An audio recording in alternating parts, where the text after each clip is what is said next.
Niente palme o liane a Val San Martino. Niente scimitarre sfoderate da coraggiosi corsari e niente tigri. Torino non è la Malesia e neppure Maracaibo. Eppure, Emilio Salgari portava a giocare lì i suoi figli dai nomi insoliti: Fatima, Omar, Nadir, Romero. Dopo aver scritto per 15 o 20 ore senza sosta, dopo essersi rollato e fumato 100 sigarette, dopo la bottiglia di Marsala intera, Emilio e la moglie, l'amatissima Ida, se ne andavano su quella collina per non pensare ai guai economici, per far sfogare i monelli, sognare un futuro migliore. E allora Val San Martino era come la Malesia. Almeno così la vedeva Emilio. Lui che non era mai uscito dal triangolo Verona-Genova a Torino. A Genova la famiglia aveva ritrovato un po' di serenità. I soldi erano sempre pochi, ma ad Emilio piaceva parlare con i pescatori. Lui, che si era spacciato per esperto capitano millantando viaggi mai compiuti, poteva ora parlare con dei veri esperti. Tornato a Torino, ricominciò a sognare nella biblioteca civica i suoi splendidi intrighi, i suoi eroi nobili o scapestrati. Non c'era bisogno di viaggiare, era tutto nella sua testa. Il suo più accanito lettore, Ernesto Che Guevara, si vantava di aver letto ben 62 dei suoi romanzi storici e d'avventura, e Umberto Eco, in un'intervista del 1991, dichiarò: «Fino a 6 anni volevo fare il tranviere. Poi a 8 anni ho cominciato a leggere Salgari e i libri di mia nonna. Così iniziai a scrivere dei racconti». Nonostante 140 romanzi e oltre 100 novelle, i Salgari erano poveri, poverissimi. Nonostante fosse stato nominato Cavaliere della Regina, nonostante le migliaia di copie vendute ovunque nel globo, gli editori pagavano una miseria. Ma il peggio doveva ancora arrivare.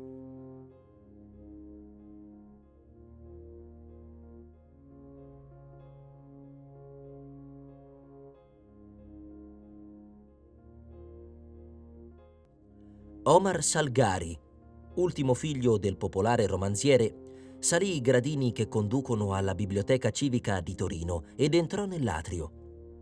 Gli occhi socchiusi, resi più profondi dagli occhiali, i radi capelli all'indietro, la bocca atteggiata ad una piega amara. Lì era allestita una mostra rievocativa dell'opera di suo padre, Emilio. Eravamo nel novembre del 1963. Fotografie, manoscritti, copertine di libri, abbozzi di racconti, tutto raccolto con affettuosa dedizione da Omar e soprattutto da un amico dello scrittore, il maestro Emilio Firpo, custode della maggior parte dei cimeli. Tutto era là, con una certa aria tragica che gli invitati all'inaugurazione della mostra avvertivano appena e non riuscivano a spiegare. Che incubo pesava mai su quella sala? Forse si trattava di autosuggestione, di un'atmosfera che usciva da quell'orologio fermo alle 5, da una pistola, dalla penna spuntata. Omar Salgari si guardò intorno, si sforzò di sorridere e strinse molte mani. I suoi occhi guardavano però qualche cosa di incredibilmente lontano. Parevano non vedere il pubblico, le bacheche, le vetrine. Un uomo assente, prigioniero di un'idea tanto insistente da trasformarsi in ossessione. Da lui il senso di disagio si comunicava agli altri. Mentre gli invitati proseguivano la visita, soffermandosi di vetrina in vetrina, Omar si staccò dal gruppo, mosse qualche passo verso il centro della sala e si fermò, solo, davanti alla vetrina che racchiudeva l'ultima lettera di suo padre.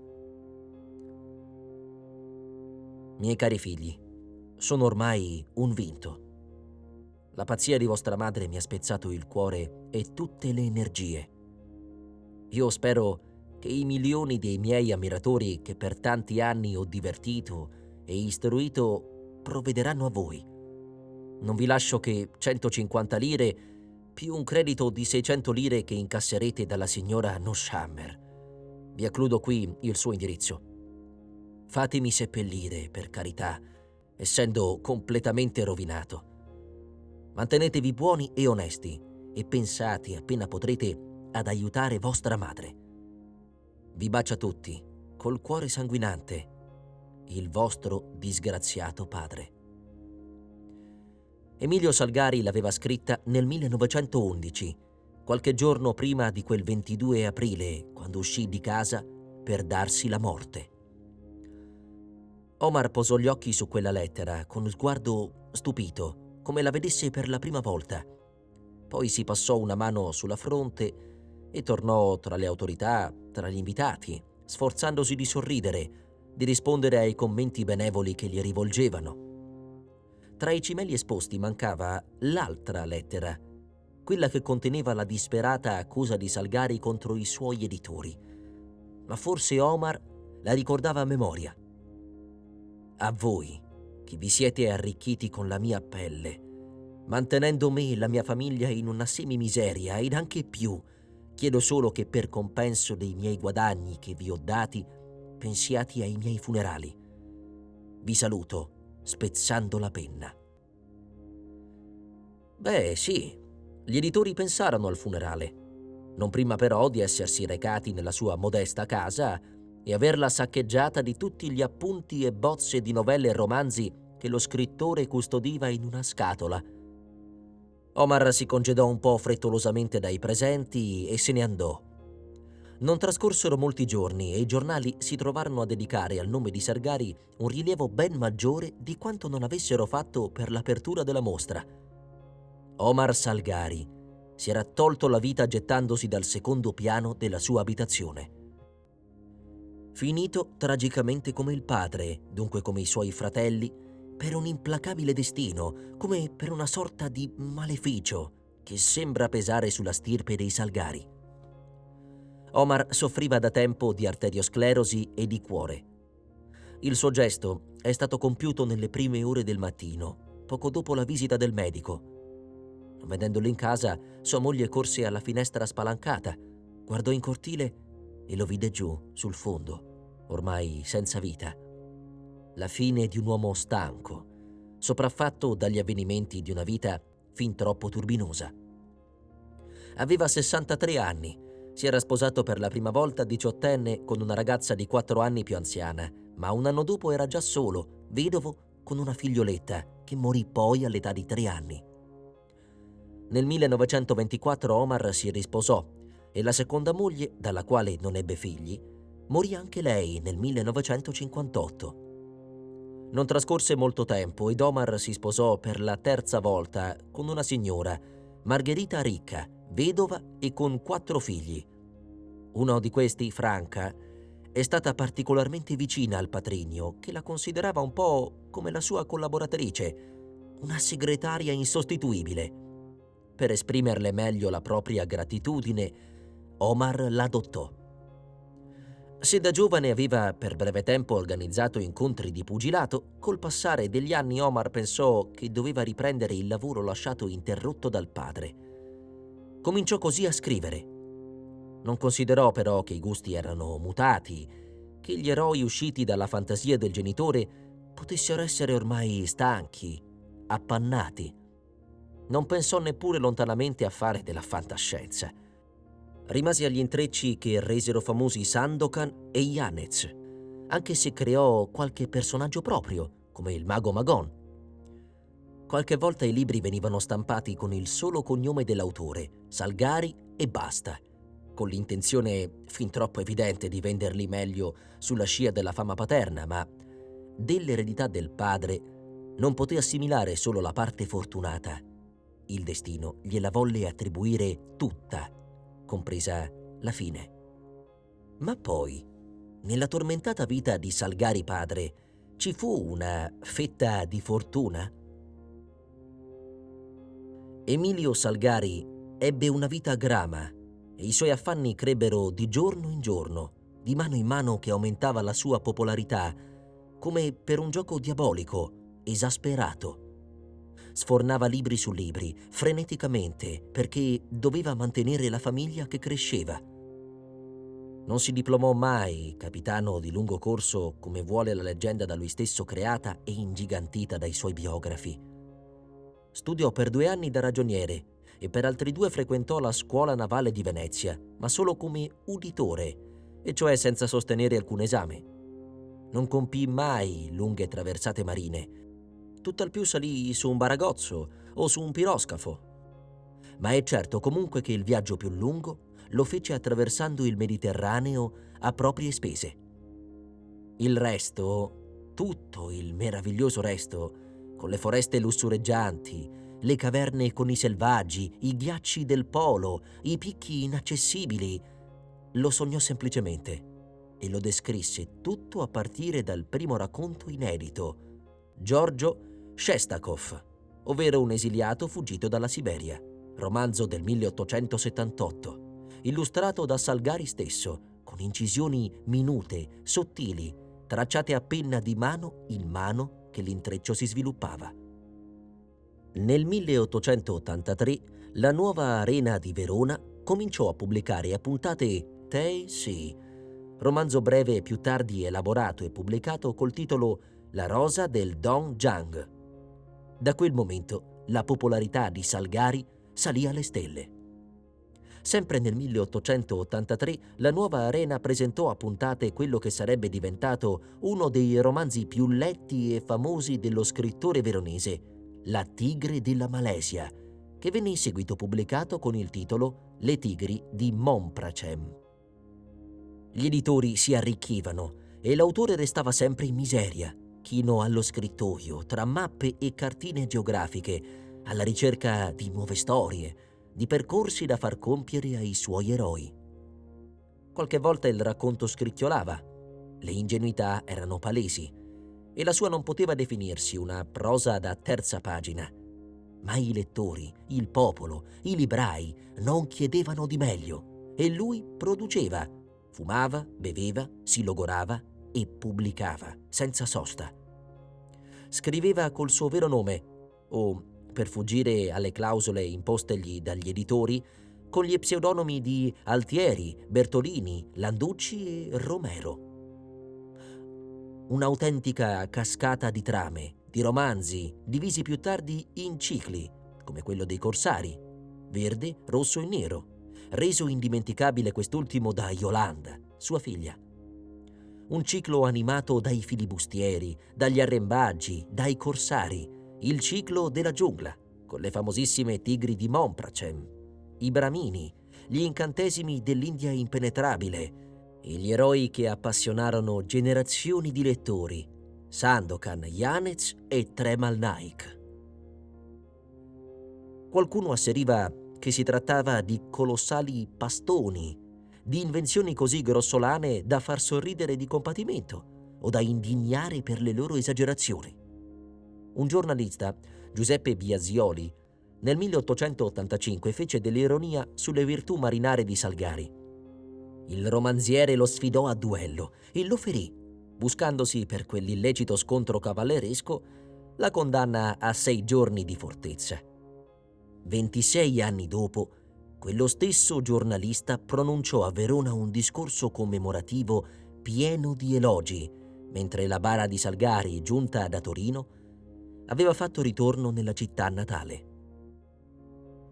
I suoi romanzi non ebbero mai il riconoscimento sperato dagli educatori, criticamente fermi nei confronti delle violenze, dei combattimenti, dei duelli e del sottile erotismo dei personaggi femminili non consono per l'epoca. Salgari, tra l'altro, ha spesso costruito storie d'amore fra personaggi di etnie diverse, contravvenendo alle ideologie d'inizio secolo, dove il colonialismo germinò radicate convinzioni razziste. Nel 1887 la perdita della madre e 2 anni dopo il suicidio del padre, che si lasciò cadere dalla finestra credendo di avere un male incurabile, segnarono profondamente lo scrittore veronese.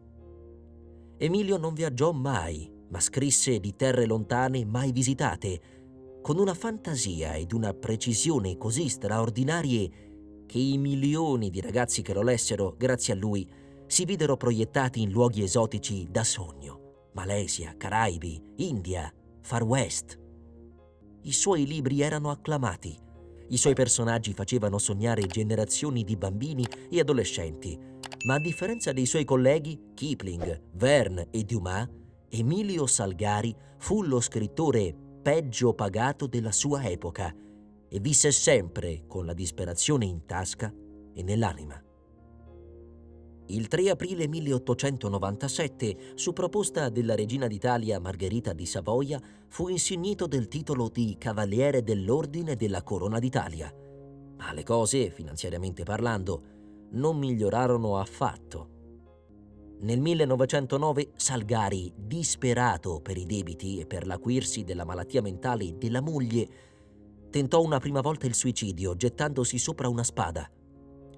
Fu salvato in tempo dalla figlia Fatima, ma l'appuntamento con la nera signora era solo rimandato. Ida, la moglie, disperata, aveva scritto all'editore Ben-Porad per avere un aiuto. Non era una richiesta di soldi, quella lettera, era l'appello di una donna disperata. Ben-Porad le rispose così: «Non sono uso a ricevere delle pressioni fatte in una tal forma». Ogni tanto Salgari inviava qualche suo nuovo libro a Palazzo Reale. Quando uscì Yolanda, la figlia del corsaro nero, lo dedicò alla principessa Yolanda, figlia del re Vittorio Emanuele III, e per ricambiare quel dono la regina fece domandare a Fatima, figlia di Salgari, che cosa avrebbe voluto ricevere in regalo. La risposta fu una bambola, e la regina Elena mandò in casa Salgari la bambola desiderata, chiusa in un enorme scatolone con i sigilli della casa reale. Piccole soddisfazioni, brevi attimi di gioia in confronto alle difficoltà sempre crescenti. Sfornava racconti e li vendeva per mangiare. Il successo, le ristampe, le riduzioni riguardavano gli editori, non più lui, i diritti erano minimi. Sua moglie rivelava ogni giorno di più i segni di quello squilibrio mentale che doveva lasciarle sempre meno frequenti intervalli di lucidità. Ida passò il resto dei suoi anni in manicomio e uscì nel 1922 solo il giorno prima della sua morte, una domenica di sole, come quelle che passavano seduti sui prati a fare il picnic, guardando Torino distesa sotto le colline. I 4 figli crescevano nella stessa angoscia del padre. Salgari li aveva battezzati con i nomi dei suoi eroi: Fatima, Nadir, Romero e Omar, tratti dal re della montagna, dalle stragi delle Filippine e dalla favorita del Mahdi. La famiglia viveva ormai nel clima irreale di quei romanzi, quando, per una qualsiasi causa, l'incanto si spezzava e ciascuno vedeva intorno a sé la miseria. Allora tutti piombavano nella disperazione, il padre per primo, così si uccise. Lo fece per la pazzia della moglie, per gli affanni, per l'indigenza, per l'ossessione di dover diventare cieco. Lasciò quella lettera atroce e la fece finita, come ultima sfida al mondo che lo aveva sfruttato, forse anche capito, ma mai aiutato. I suoi 4 figli non avrebbero avuto in eredità che i suoi cimeli, qualche diritto d'autore e la tremenda sventura che si accanì contro di loro. Emilio Salgari si uccise il 25 aprile del 1911, una mattina di sole.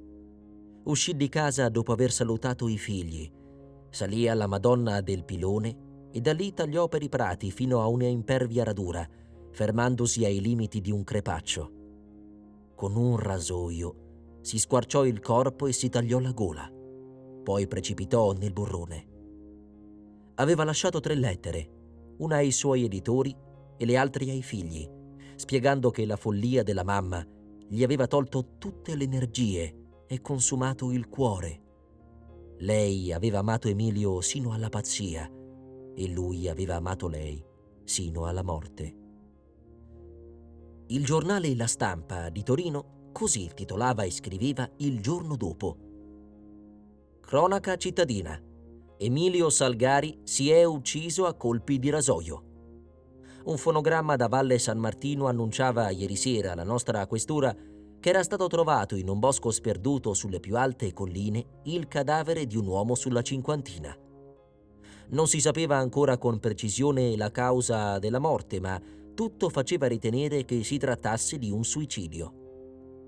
Partiva subito per il luogo dove la lugubre scoperta era stata fatta il delegato Pappalardo con alcuni agenti. Il funzionario dovette molto faticare prima di trovare il luogo dove giaceva il cadavere. Finalmente, nella parte più elevata delle colline di Valle San Martino, in un fittissimo bosco di proprietà Rei presso la strada del Lauro, gli fu indicato un burrone, dove dai contadini del luogo si diceva con terrore che ci fosse un morto. Infatti, in un crepaccio che si apriva nel bosco come una nicchia funeraria, il delegato scoperse in mezzo ad una patina di sangue raggrumato che ricopriva il terreno roccioso il cadavere di un uomo orribilmente squarciato da larghe ferite. Prima cura del funzionario fu di perquisire le tasche del morto per identificarlo e gli fu dato di trovare la ricevuta di un pacco di manoscritti inviato alla casa editrice Benporad di Firenze e firmato Cavalier Salgari. Non v'era dunque alcun dubbio. Si trattava del cavalier Emilio Salgari, il notissimo e popolare scrittore di avventure e di viaggi. I funerali furono celebrati al Parco del Valentino, ma passarono inosservati. In quei giorni la città era impegnata nel 50° anniversario dell'Unità d'Italia e nell'esposizione internazionale che sarà inaugurata il 27 aprile proprio al Valentino. La tomba venne immediatamente traslata al cimitero monumentale di Verona, città che lo aveva visto nascere. Torino, presa dai festeggiamenti, aveva già dimenticato. Lo ricorderà in seguito con una targa sotto la finestra della sua dimora, intitolandogli, dopo molti anni, una piccola via e costruendo alla fine degli anni 70 la scuola elementare Emilio Salgari. In 27 anni Salgari scrisse non meno di 80 romanzi, sicuramente suoi. Bisogna poi aggiungere circa 150 racconti, alcuni di una lunghezza importante, oltre a traduzioni, saggi e articoli. Non è però facile capire quanti romanzi abbia realmente scritto Salgari, sia perché pubblicava spesso sotto pseudonimi, sia perché gli editori alla sua morte usarono il suo nome a scopo commerciale, attribuendogli romanzi non suoi. Il mito di uno scrittore lupo di mare e indomito viaggiatore in terre esotiche fu creato già mentre lui era vivo e consenziente. Dopo prese il sopravvento. Venne fuori addirittura una autobiografia di Salgari nel 1928, ovviamente finta. È una cosa che fa quasi ribrezzo. Fino a quale punto questo autore è stato sfruttato da un mercato editoriale senza alcun tipo di scrupolo? Tra i romanzi più famosi e certamente suoi vanno assolutamente citati La favorita del Mahdi del 1887, a cui Salgari si ispirò per dare nome alla figlia Fatima, I misteri della giungla nera del 1895, Il corsaro nero del 1898, Le stragi delle Filippine, sempre del 1898, Le tigri di Monpracem del 1901, con il debutto di Sandokan, uno dei suoi personaggi più famosi, I predoni del Sahara del 1903 e Sandokan alla riscossa del 1907. Altri 2 suoi scritti sono degni di menzione. Le meraviglie del 2000, uscito nel 1907, un racconto avveniristico che intuisce alcuni aspetti della nostra epoca, e La Bohème italiana del 1909, un racconto autobiografico. Il Corsaro Nero toccò addirittura tirature da 100.000 copie, una cifra assolutamente incredibile per l'epoca. Bisogna ricordare che in quegli anni in cui non esistevano televisione, computer e smartphone, il libro era uno strumento ideale per aprire la mente ai viaggi interiori, a immaginazioni e a fantasie. Leggere Salgari permetteva di trasformare la casa e i cortili di migliaia di ragazzi in giungle, foreste, palazzi esotici, il tutto senza muoversi dalla propria sedia. È così che Salgari ha permesso a tanti ragazzi di viaggiare per il mondo sognando di essere eroi. Indubbiamente, L'esotismo delle sue pagine ha avuto un ruolo decisivo. Alcuni hanno paragonato Salgari a Jules Verne, ma non è un paragone esatto. Salgari ha cercato e creato un mondo in qualche modo eterno. Non ha flirtato con il positivismo, la scienza, le profezie tecnologiche, ma se non in un modo superficiale. A lui interessavano le grandi figure di eroi che non invecchiano mai e che si imprimono potenti nelle giovani menti dei lettori ancora oggi. Il mondo accademico non ha mai amato particolarmente Salgari e anche al giorno d'oggi, nonostante gli sforzi di alcuni studiosi e la sostanziale riabilitazione, c'è sempre un certo riserbo. Infatti, ad un lettore maturo, risultano evidenti i limiti della scrittura di questo autore. Le sue pagine rivelano un lessico poco curato ed un'espressività trasandata, sebbene non derivata dalla mancanza di talento, quanto dall'urgenza di scrivere e consegnare in fretta capitoli e romanzi. Le situazioni appaiono spesso elementari e i personaggi sbozzati in modo semplicistico. Ci sono poi ingenuità di vario tipo contenute nelle sue opere. Il ritorno di temi, situazioni e personaggi non era declinato ad un utilizzo consapevole della serialità, quanto al fatto che Salgari aveva bisogno di soldi e di scrivere in gran fretta per necessità economiche, affidandosi a ricette narrative che sapeva funzionare. Non viaggiò molto fisicamente, ma viaggiò con la fantasia e grazie alla letteratura. Fu infatti un accanito lettore di resoconti di viaggi altrui e saggi antropologici, etnografici, geografici e quant'altro, tutto materiale che usava come base per creare le ambientazioni e i personaggi dei suoi racconti. Uniamo a questo il ritmo narrativo imparato da maestri del romanzo d'avventura ed ecco che si forma il nostro scrittore. Tuttavia, non basta certo solo questo. Salgari sapeva immaginare come pochi altri. Aveva una potente convinzione nei suoi mezzi narrativi, senza i quali non avrebbe mai creato i personaggi memorabili che conosciamo.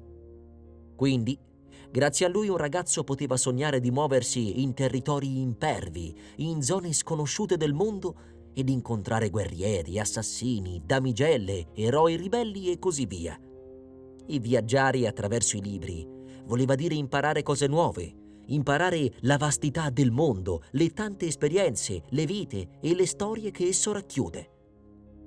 Ecco quali sono allora i punti di forza della narrativa salgariana: il suo intuito narrativo, la capacità ritmica, l'evocazione riuscita di atmosfere esotiche, la vivacità dei colori, delle suggestioni, dei suoni che conferiscono alla sua narrativa una tensione che incolla il lettore alle pagine.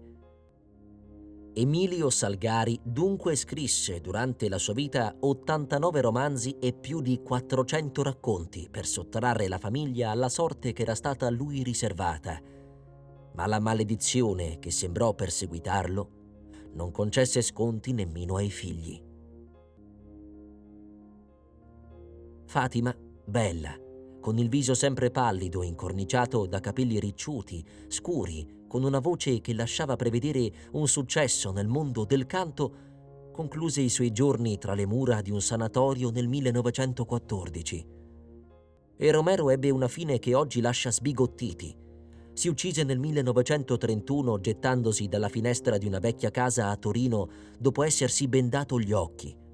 Una fine troppo simile a quella di Omar. Prima di lanciarsi nel vuoto, aveva cercato di assassinare la moglie per un eccesso di gelosia, il figlio Mimmo e il cognato. Atterrito dal gesto compiuto, era corso a rifugiarsi presso dei conoscenti e, dalla loro finestra, spiccò il balzo.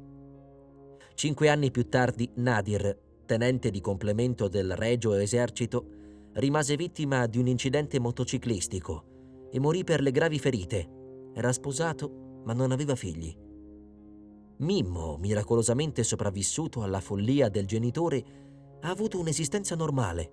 Si è poi sposato e si è trasferito a Montà d'Alba, un paese del Roero in provincia di Cuneo.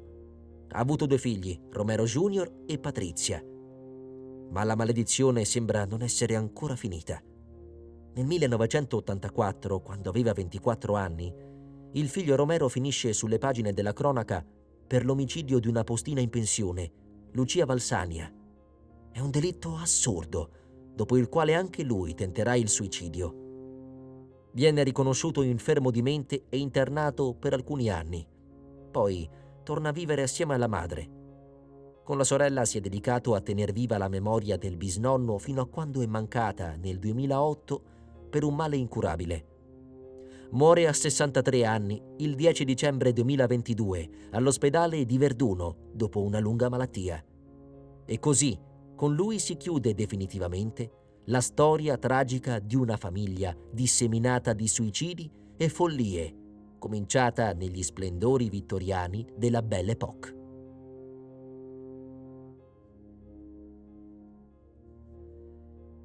Nella lettera d'addio lasciata ai figli, Emilio Salgari aveva scritto: «Spero che i milioni di ammiratori e lettori che ho nel mondo potranno assicurarvi un avvenire». Non è andata così. Ma niente è andato come doveva andare nella storia di questo geniale scrittore. Una vita ingiusta. Per uccidersi aveva ripercorso le stesse passeggiate che era solito fare mentre cercava l'ispirazione e sognava mari lontani che non aveva mai visto. Scrivere è viaggiare senza la seccatura dei bagagli, diceva. E lui scriveva persino 3 libri all'anno, lavorando giorno e notte per rispettare contratti capestro che lo pagavano come un impiegato statale, anche se i suoi romanzi vendevano moltissimo. Era un uomo mite, amato dai lettori di ogni genere, in corrispondenza pure con la regina Margherita, che apprezzava la sua produzione. Ma di tutto questo niente gli veniva riconosciuto. La tragedia della sua famiglia cominciò così quel lontano 25 aprile 1911, quando la lavandaia Luigia Quirico, riparandosi gli occhi dai raggi del sole, scorse quel corpo senza vita in fondo al burrone.